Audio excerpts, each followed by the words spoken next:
Muy buen día a todos y a todas.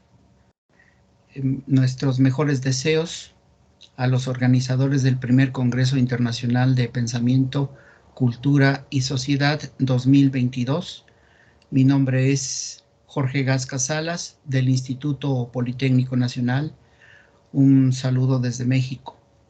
Haré la exposición de la ponencia a la ciudad y el origen de la filosofía, el papel histórico de la polis griega.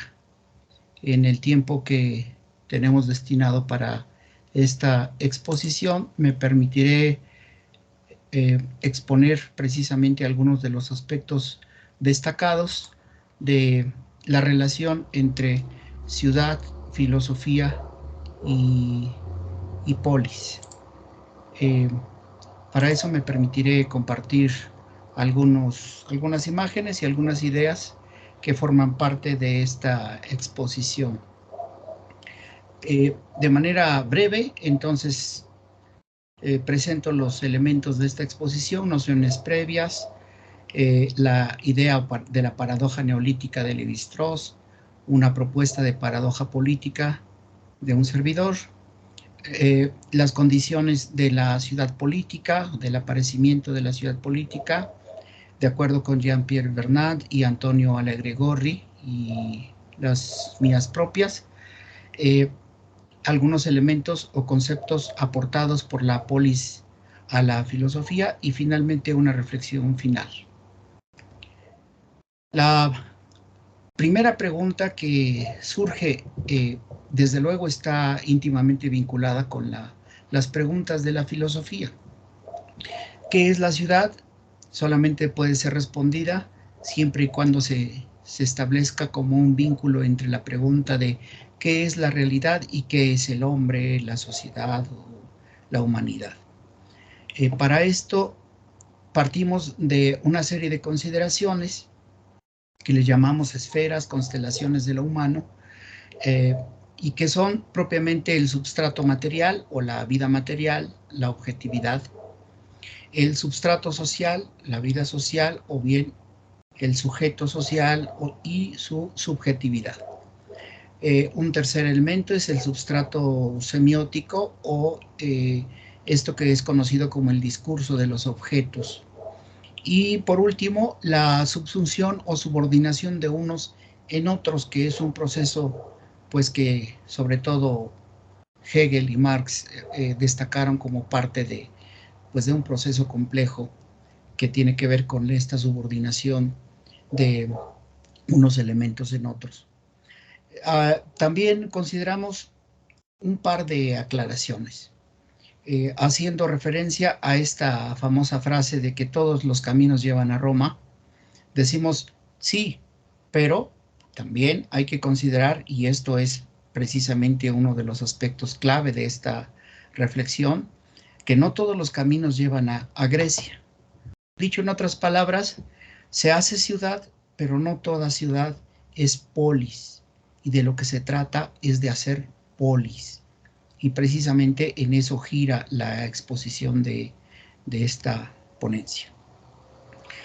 Partimos también de una segunda aclaración que hace referencia a la cercanía de algunos elementos clave: la naturaleza, la presencia de la naturaleza como el entorno fundamental sobre el cual habitamos, el campo, la vida rural, lo urbano, pegado a lo citadino, pero es en camino hacia la definición o la delimitación de ciudad, y la ciudad como un conjunto de condiciones que dan lugar a la técnica y a la ciencia, al origen de la ciencia, para después reflexionar o dar paso a la polis y su vínculo con la filosofía, que es un tipo de pensamiento distinto al de la ciencia. Aquí se establece una serie de condiciones que dan lugar a esto que se conoce como la revolución neolítica, de acuerdo con las apreciaciones de Gordon Childe, y que, según Lévi-Strauss, hacen referencia a esto que llama él la paradoja neolítica, y que se fundamenta en la relación entre mito y lo que él llama el pensamiento salvaje, ¿no? Es decir, toda este proceso evolutivo que va desde la formación de los homínidos hasta su conversión en asentamientos, en formadores de aldeas y asentamientos permanentes o sedentarios, y que duró milenios a comparación de los pocos siglos en los cuales se da la revolución neolítica y se da pie a la fundación de ciudades. Estamos haciendo referencia al siglo, al cuarto milenio antes de Cristo, y que propiamente es la consideración, digamos, generalizada del aparecimiento de ciudades. Estamos haciendo referencia a las ciudades del cercano oriente hacia el año 4500 antes de Cristo.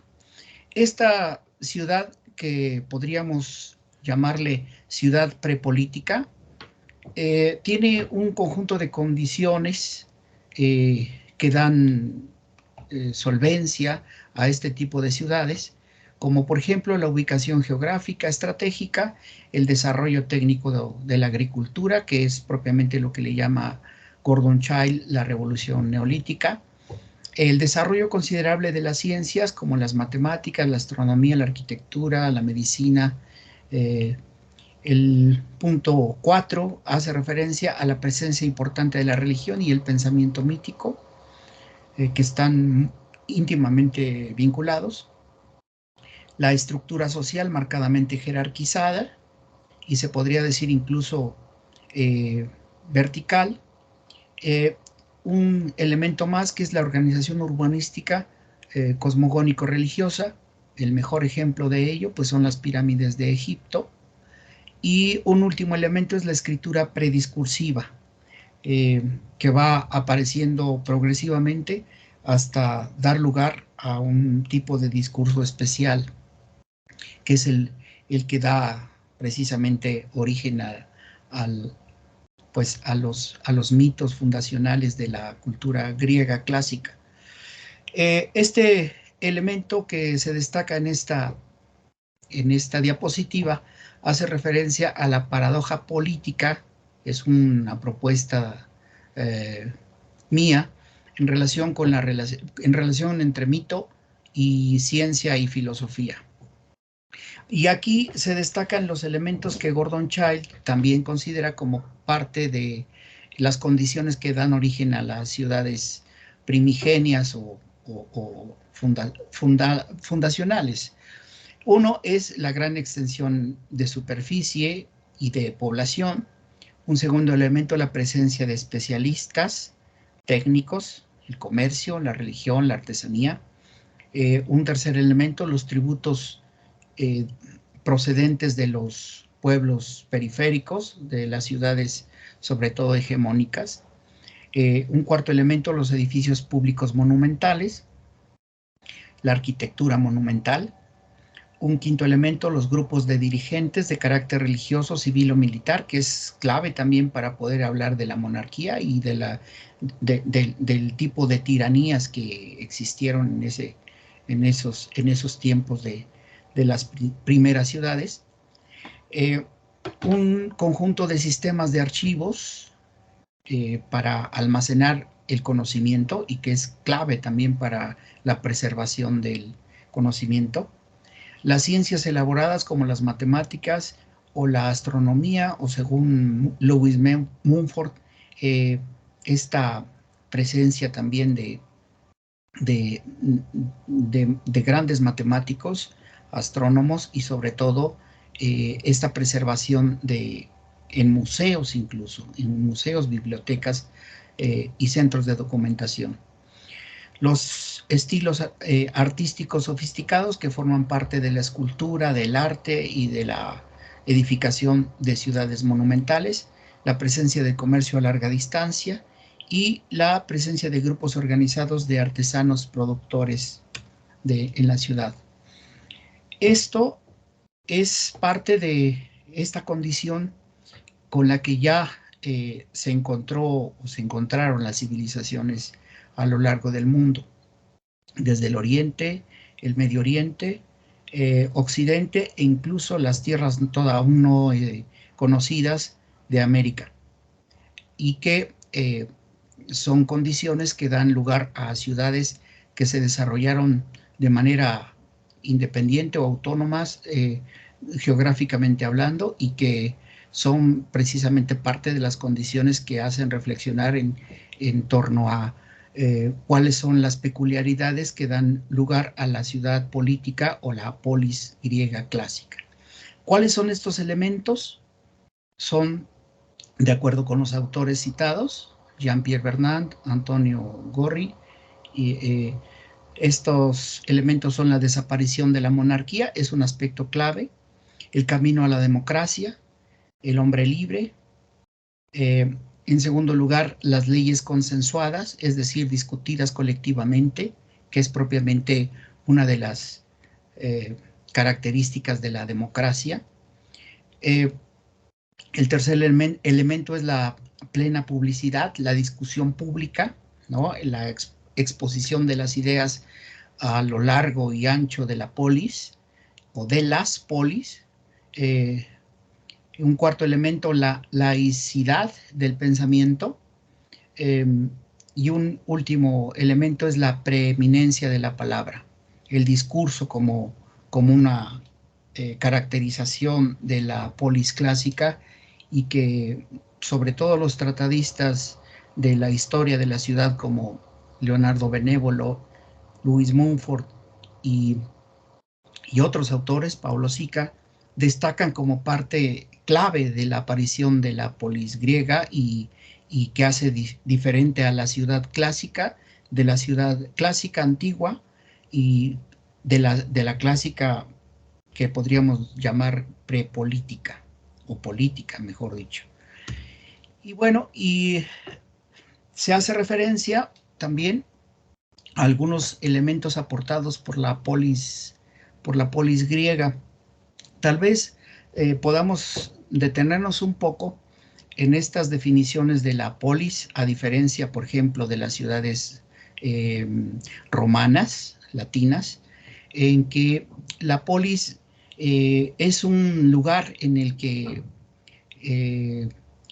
los habitantes de ellas, de las polis, los polités, se conocían unos a otros. Es una ciudad que podríamos llamar transparente, en la que precisamente las gens son o provienen del conocimiento de unos con otros, a diferencia de las ciudades romanas, en las cuales más bien todo mundo era desconocido por la gran variedad cultural, racial y étnica. En el caso de las polis griegas no era así, más bien había un alto conocimiento de unos con respecto a los otros. Y bueno, y de esta enseñanza que nos da la polis, o esta contribución que da la polis a la civilización occidental, encontramos los conceptos como cosmos, a diferencia del caos, que era el desorden. El cosmos es la polis propiamente dicha y ordenada. El ágora es lugar de la discusión pública y la exposición abierta de las ideas. La acrópolis como el punto máximo de los dioses y en este caso también del culto hacia lo presente. Y aspectos como el habitante de la ciudad, el polités, la educación y la idea de la virtud. Aportan también aspectos como el logos epainético, que es el discurso a la alabanza, y el logos apofánticos, que es propiamente el develamiento y la aletheia. Pues eso podríamos establecer como parte de la conclusión de esta breve exposición. La cosmópolis es la ciudad hecha un todo. Y pues ahí termina esta exposición. Muchas gracias.